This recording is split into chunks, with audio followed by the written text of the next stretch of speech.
Okay, marami rin po nagtatanong yung tungkol doon sa bagong programa ng DSWD na namamahagi ng tagto 2,000 pesos. Ano na nga pala ulit yung tawag dito? Yung uplift program.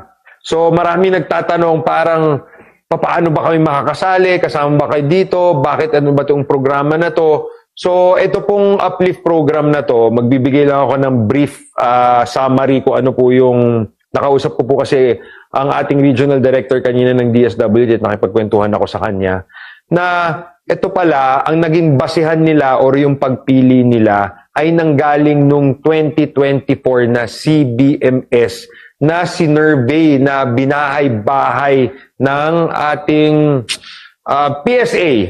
Sila po yung nagbahay-bahay nito. Sinurvey nila noong 2024 para alamin kung sino yung poorest of the poor. At kasama rin dito yung mga 4Ps at ibang programa ng DSWD. So wala pong kinalaman dito ang ating lalawigan, kami ni Governor, wala kaming kinalaman sa pagpili, ang mga mayor, ang mga barangay officials. Ito po, DSWD, sila yung magro-roll out. Tapos po, ang pinagbasihan nila is yung CBMS na survey na ginawa noong 2024 para ito po yung naging basihan nila at binahay-bahay nila ito para makakatanggap, kung hindi ako nagkakamali, ng 2,000 pesos sa loob ng 6 na buwan kada buwan.